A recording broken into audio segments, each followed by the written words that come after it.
चलिए, नेटवर्क जब एक से ज्यादा कंपोनेंट आपस में कनेक्टेड हो, इलेक्ट्रिकल कंपोनेंट आपस में कनेक्टेड हो, उसे हम बोलते हैं नेटवर्क। अब नेटवर्क में जब कंपोनेंट कनेक्टेड होते हैं तो ये दो तीन तरह से हो सकते हैं। एक होता है सीरीज में कनेक्टेड है, एक होता है पैरेलल में कनेक्टेड है, और एक होता है मिक्स्ड फॉर्म में कनेक्टेड है।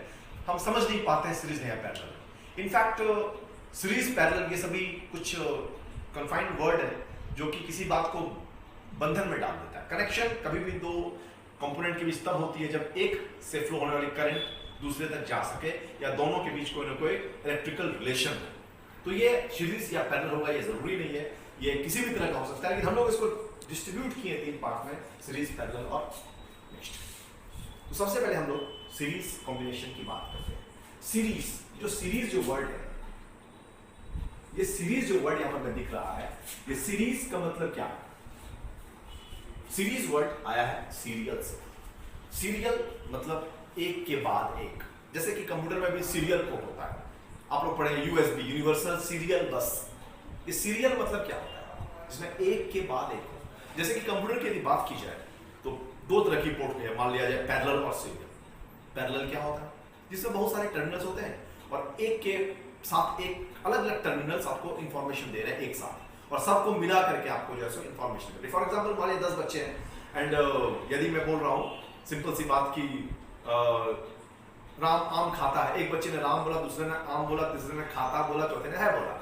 ऐसे कंडीशन में ये चारों बच्चे आपस में पैरेलल में बोल रहे हैं। ऐसे कम्युनिकेशन को पैरेलल कम्युनिकेशन कहते हैं कंप्यूटर में। और ये एक ही रास्ते सारी चीज हो रही है, सिर्फ एक ही रास्ता हो, उसे सीरियल बोलते हैं। जैसे कि यूनिवर्सल सीरियल बस में एक डाटा लाइन है जहां से कि आपका इंफॉर्मेशन आता है जाता है, तो सीरियल मतलब जिससे एक ही लाइन से इंफॉर्मेशन आ जाए।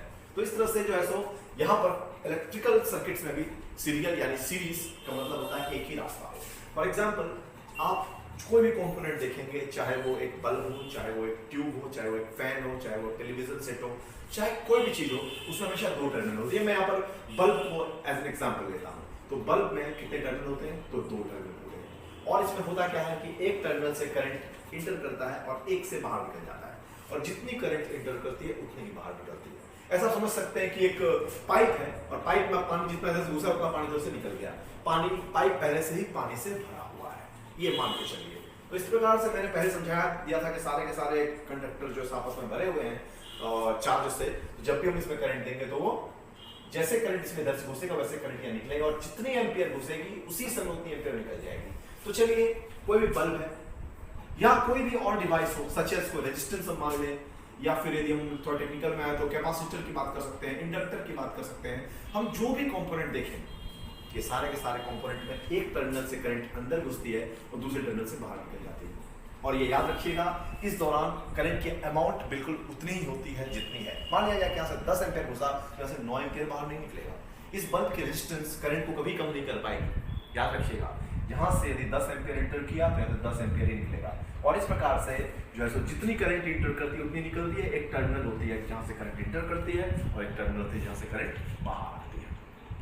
अब यदि एक के बाद एक यदि श्रृंखलाबद्ध तरीके से लगाया गया हो, यानी कि देखिए ये बल्ब से जो भी करंट निकला वो इस रजिस्टर में घुसेगा, रजिस्टर से जो करंट निकला वो कैपेसिटर में घुसेगा, कैपेसिटर जो निकला वो इंडक्टर में घुसेगा। यदि इस तरह से कनेक्टेड है तो हम इसको क्या बोलते हैं? सीरीज। यानी कि एक के बाद एक।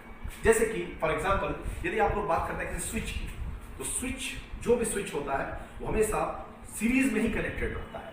सीरीज में कनेक्टेड है किसी बल्ब के स्विच, तो जैसे ही आप स्विच को ऑफ कर देंगे, क्योंकि स्विच से कोई भी करंट नहीं जाएगा तो बल्ब से भी कोई करंट नहीं जाएगा, बल्ब ऑफ हो जाएगा। और जैसे आप स्विच को ऑन कर देते हैं तो जैसे ही स्विच से करंट जाएगा वैसे बल्ब से भी करंट जाएगा, अब बल्ब आपका ग्लो करने लगेगा। यानी कि स्विच जो होता है हमेशा सीरीज में कनेक्टेड होता है, किसी भी लोड के, बल्ब के, रजिस्टर के, किसी के भी सीरीज में कनेक्टेड होता है। लेकिन ऐसा बात नहीं है कि आप इसको पैरेलल में कनेक्ट नहीं कर सकते हैं। कई सारे सर्किट में अकॉर्डिंग टू आवर रिक्वायरमेंट्स हम लोग इसको पैरेलल में भी कनेक्ट करते हैं, लेकिन वो थोड़ा हाई टेक्निकल चीज हो गई।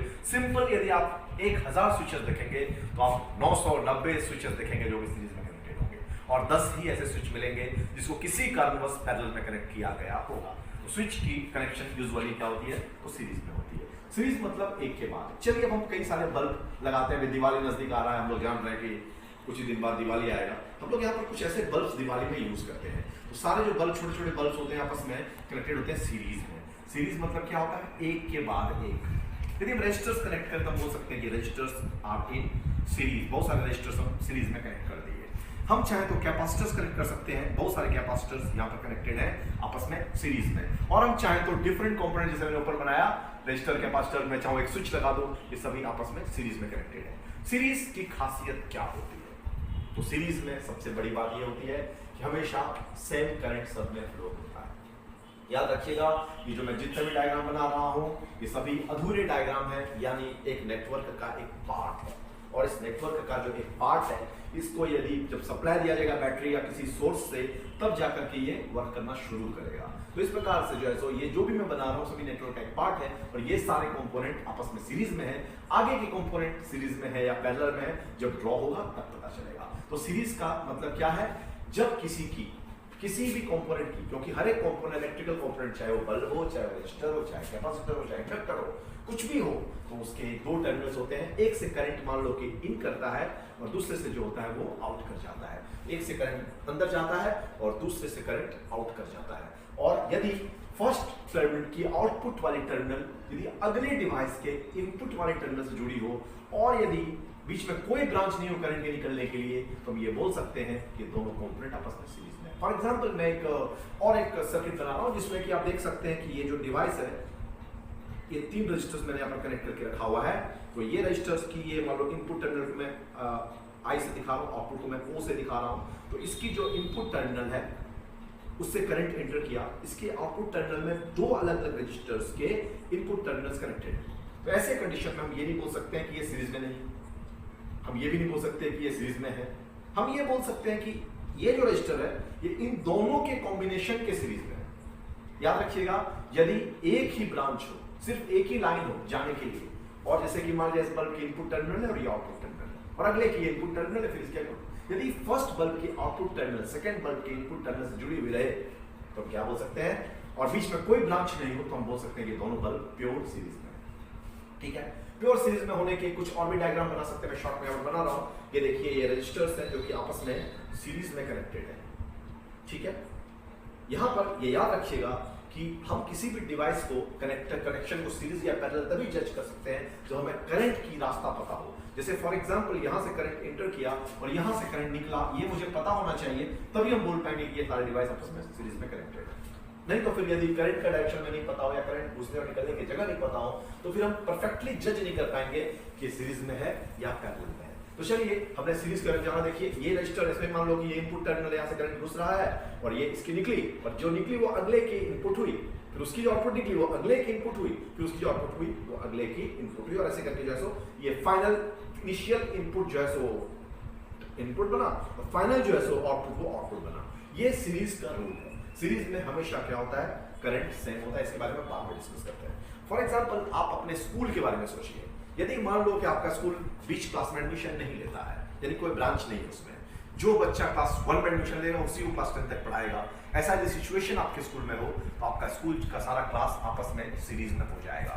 सीरीज में होने का मतलब क्या है? सीरीज में होने का बहुत सीधा मतलब है कि जो बच्चा का ग्रुप क्लास 2 में पढ़ा वही अब अगला साल क्लास 3 में पढ़ेगा, वही अगला साल क्लास 4 में पढ़ेगा, मतलब बच्चे की संख्या क्या रहेगी? कांस्टेंट रहेगी। उसी प्रकार से सीरीज कॉम्बिनेशन जब होता है किसी भी कंपोनेंट का, यहाँ पर देखिए बहुत सारे कंपोनेंट लगे हुए हैं, तो जो करंट इस बल्ब से फ्लो हो रहा है वही इससे होगा, वही इससे होगा, वही इससे होगा, तो करंट सेम होती है। सीरीज कॉम्बिनेशन में क्या सेम होती है? करंट सेम होती है। फॉर एग्जांपल यदि मैं यहाँ पर 3 रजिस्टर्स लगे हुए हैं, मैं मार्क कर दे रहा हूँ R1 R2 एंड R3, यहाँ पर 3 रजिस्टर्स लगे हुए हैं R1 R2 एंड R3, और यदि मैं इसमें एक और रजिस्टर कनेक्ट कर दूं दैट इज R4, इस कंडीशन में इस R4 रजिस्टर के कारण करंट में थोड़ी रुकावट होगी। मान लो फॉर इंस्टेंट यदि पहले इसको लोड बैटरी से कनेक्ट किया गया है और ये मान लो कि पहले 10 एम्पीयर फ्लो हो रहा था R4 के लगने से पहले, फिर मैंने बीच में काट कर एक R4 कनेक्ट किया, रेजिस्टेंस के बढ़ जाने से यहाँ पर क्या हुई? करंट 10 एम्पीयर से घटकर 7 एम्पीयर हो गई। फिर इस रेजिस्टेंस ने 10 एम्पीयर से करंट को घटाकर 7 एम्पीयर किया, तो ऑब्वियसली याद रखिएगा इन सारे में जो पहले 10 एम्पीयर फ्लो हो रही थी, इस रेजिस्टर के लगते ही सारे में जो करंट फ्लो होने लगेगी वो 7 होने लगेगी। यानी कि ऐसा नहीं है कि फर्स्ट में 10 हुई, सेकंड में रजिस्टर था तो थोड़ा रेजिस्टेंस डेवलप हुआ तो थोड़ा करंट कम हो गया, तो 10 था फिर 7 हुआ, फिर 6 हुआ, फिर 5 हुआ, ऐसा नहीं होता है।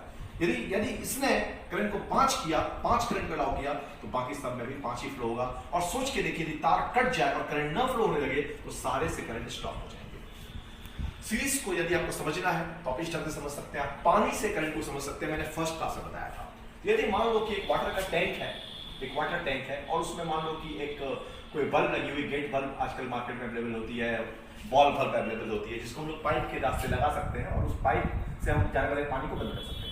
अब ये बॉल बंद हुई, या फिर आपके बेसिन में कोई एंगल कॉर्क वगैरह लगा हुआ है, और उसके बाद मान लिया जाए कि आप और भी कुछ नल वल लगाए हुए, कुछ भी लगाए हुए, ये सारे कंपोनेंट आपस में सीरीज में है। यदि आप इसमें से कोई एक टैप को बंद कर देंगे तो क्या हो जाएगा, वो सारे टैप से पानी बंद हो जाएगी।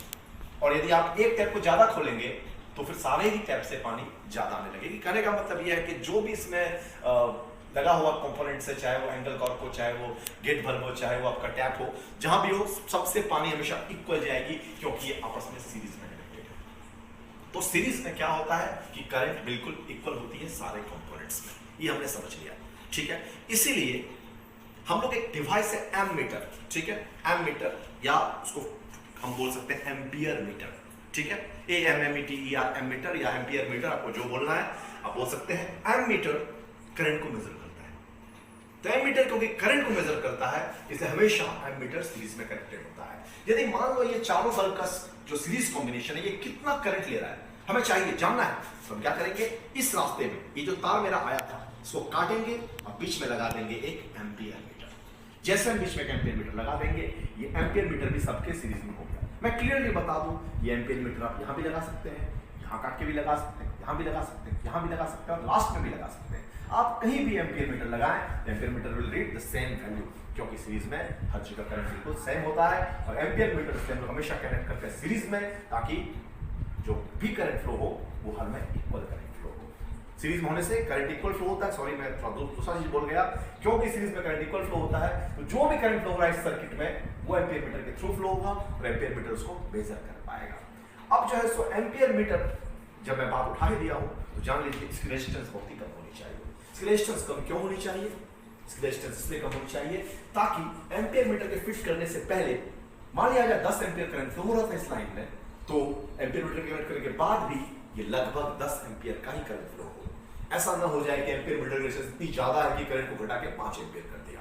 यदि एम्पियर मीटर में बहुत हाई रेजिस्टेंस होगा तो करंट डिक्रीज करेगा, और ये ampere metre decreased value measure करेगा, एरर मेजर करेगा। इसलिए एम्पियर मीटर को हमेशा सीरीज में क्यों लगाते हैं? क्योंकि सीरीज में करंट कांस्टेंट रहता है, और एम्पियर मीटर की रेजिस्टेंस बहुत ही कम होनी चाहिए, क्योंकि यदि एम्पियर मीटर रेजिस्टेंस ज्यादा होगी, जैसे मैंने कहा था ये तीनों मिलकर 10 एम्पियर, इसको लगाते ही 8 एम्पियर हो गया, तो जैसे आप एम्पियर मीटर लगाएंगे, यदि ज्यादा रेजिस्टेंस होगा तो करंट ड्रॉप करेगी, और ये ड्रॉप्ड करंट की वैल्यू मेजर करने की वजह से रीडिंग आपकी गलत आ जाएगी। तो एक आइडियल एमीटर, मतलब कि यदि हम लोग आइडियल एक एमीटर उठाएं तो उसकी रेजिस्टेंस 0 होनी चाहिए, लेकिन रियल लाइफ में ऐसा कोई एमीटर नहीं होता जिसकी रेजिस्टेंस 0 हो। उसमें जो कॉइल लगी होती है, उस कॉइल की कुछ ना कुछ रेजिस्टेंस होती है, अंदर कोई शंट भी लगाया जाता है, उसकी भी रेजिस्टेंस बहुत ही कम होती है, लेकिन 0 कभी नहीं हो सकती है। तो चलिए, हमने एमीटर मीटर के बारे में जान लिया। अब सीरीज में क्या होता है कि आपका करंट सेम होता है, लेकिन वोल्टेज क्या होता है? वोल्टेज के बारे में किरचॉफ्स लॉ से हम लोग डिस्कस करेंगे। किरचॉफ लॉ के बारे में बाद में बात करेंगे। किरचॉफ लॉ का भी एक क्लास आप लोगों को दे देंगे यदि आप लोगों को रिक्वायर्ड होगा तो, ठीक है। और यदि बच्चे जान रहे हैं तो फिर कोई दिक्कत नहीं है। मुझे तो इंटरेस्ट है उन बच्चों से जो पढ़ना चाह रहे हैं, तो वो लोग यदि कमेंट करेंगे तो मैं और टॉपिक्स बता दूंगा। नहीं तो बेसिकली मैं बेसिक इलेक्ट्रिकल के बारे में बता करके चैप्टर को कंप्लीट करके दूसरे टॉपिक में कदम रखूंगा। तो चलिए, हम लोग अब क्या बात कर रहे हैं? हम लोग अब बात कर रहे हैं इलेक्ट्रिकल में सीरीज में होता क्या है। यदि आप सीरीज में कंपोनेंट्स को कनेक्ट कर देते हैं, मान लो कि आप रजिस्टर को कनेक्ट करते हैं, मैं रजिस्टर को लेकर चल रहा हूँ। रजिस्टर हम लोग क्यों लेते हैं? हम टीचर्स हमेशा रजिस्टर बनाते हैं, क्योंकि एक बल्ब, एक मान लो कोई भी डिवाइस हो, कंज्यूमिंग डिवाइस हो, जो कि इलेक्ट्रिकल पावर को कंज्यूम करके हमें कुछ आउटपुट देती है, तो उसकी कुछ ना कुछ रजिस्टर होती है, रेजिस्टेंस होती है उसकी कुछ, उसी को रिप्रेजेंट करते हैं रजिस्टर से। तो मान लो कि रजिस्टर लगाए गए हैं और यहाँ पर मैं एक बैटरी लगाई गई है। अब ये बैटरी के बारे में मैं ये बोलूंगा कि ये एक आइडियल बैटरी है। जब तक ये जो सेल है, अभी तो सेल है, मैं बैटरी पूरा बना दे रहा हूँ। यदि एक बैटरी जो मैंने यहाँ पर बनाया, ये बैटरी में जब तक हम इंटरनल रेजिस्टेंस नहीं शो करेंगे, तब तक ये मानकर चलना है कि बैटरी की इंटरनल रेजिस्टेंस 0 है, और ये एक आइडियल सेल है। और यदि ये एक आइडियल सेल, ध्यान दीजिएगा, यदि ये एक आइडियल सेल है तो इस पर कोई वोल्टेज का ड्रॉप नहीं होगा। यानी आप यहाँ पर कोई भी रेजिस्टेंस लगाएं, खोलें, हटाएं, इसकी वोल्टेज हमेशा रहेगी कांस्टेंट। हाँ, यदि ये आइडियल सेल नहीं हुआ, इसकी एक इंटरनल रेजिस्टेंस हुई, तब क्या होगा कि आप ज्यादा करंट लेंगे तो ड्रॉप ज्यादा होगा, वोल्टेज थोड़ी बैठ जाएगी।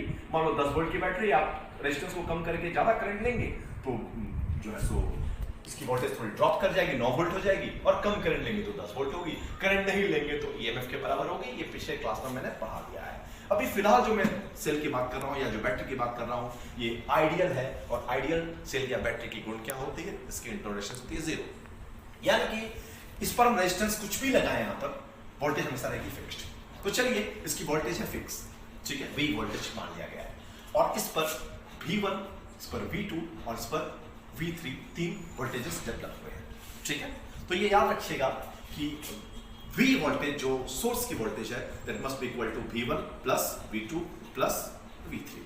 तो V is equal to V1 plus V2 plus V3, ये तीन, इसको और यदि और भी कंपोनेंट्स होते हैं और उस पर भी V4 V5 होता तो सारे ऐड हो जाते हैं, यानी कि सब में करंट बिल्कुल इक्वल होगा। इसमें जो करंट गया ये I, यही इसमें भी फ्लो होगा। मान लो इसमें I1 फ्लो हुआ, इसमें I2, इसमें I3, तो I1 is equal to I2 होगा, इज इक्वल टू I3 होगा, इज इक्वल टू I होगा। जो करंट बैटरी से फ्लो हो रहा है वही सब में फ्लो होगा, करंट इक्वल होगी सीरीज में, लेकिन क्या डिफरेंट होगा, वोल्टेजेस सब पर डिफरेंट होंगी। मान लो इसकी रेजिस्टेंस ज्यादा है, आप लोग ओम्स लॉ पढ़े होंगे, बहुत बच्चे जानते होंगे V directly proportional to I होता है, या फिर V is equal to R। आई लोग अलग अलग ढंग से ओम्स लॉ को रिप्रेजेंट करते हैं, ठीक है, बहुत सारे तरीके हैं। ये मैं एक ऐसा तरीका यूज कर रहा हूं जो कॉमन बच्चे को समझ में आए।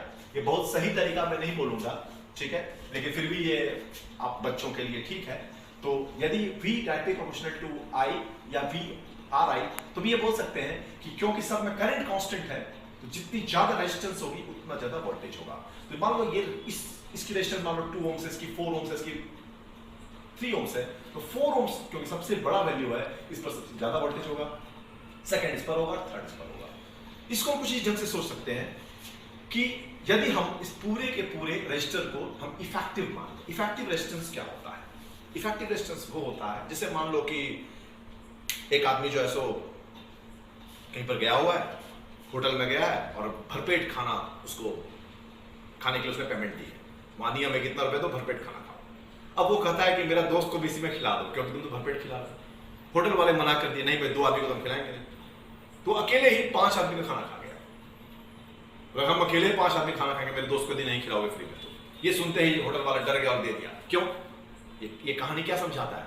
एक आदमी इक्विवेलेंट टू 5 आदमी भी हो सकता है खाना खाने के मामले में। उसी प्रकार से ये 5 रजिस्टर जो करंट ले रहा है, जो वोल्टेज ड्रॉप करा रहा है, जो भी करा रहा है, ये इक्वल टू एक सिंगल रेजिस्टेंस भी हो सकता है, जिसको हम इक्विवेलेंट रेजिस्टेंस बोलते हैं। यानी कि हम एक इसकी इक्विवेलेंट सर्किट बना सकते हैं, जो ऊपर एक सर्किट बनी हुई है। हम ये सोच सकते हैं कि 3 रजिस्टर नहीं है, तीनों मिलकर एक ही रजिस्टर है, और इसको हम लोग R इक्विवेलेंट या R सीरीज RS बोल सकते हैं। और ये मेरी वही वाली बैटरी है जो नीचे मैंने कनेक्ट की है, मतलब ऊपर वाले सर्किट को मैंने यहाँ पर 1 बना दिया, यानी मैंने तीनों की जगह पर 1 लिखा। मतलब समझिए कि 3 इंसान जो है मिलकर के एक किसी और चीज के बराबर खा रहे हैं। मान लो ऐसा समझो, इलेक्ट्रिकल भाषा में बोले तो 3 LED बल्ब मिलकर के 1 फैन का पावर कंज्यूम कर रहे हैं, तो मैं 3 LED बल्ब को हटाकर 1 फैन लगा, ये आप समझ सकते हैं।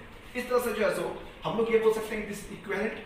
तो हम बोल सकते हैं कि यदि करंट इसमें I ही फ्लो हो रहा है, क्योंकि इक्विवेलेंट है, तो हम R इंटू I, यानी R सीरीज में equivalent into I is equal to, इस पर वोल्टेज कितनी हो जाएगी, तो V1 will equal to R1 into I, और V2 is equal to R2 into I, और V3 इज इक्वल टू क्या हो जाएगा, R3 इंटू I।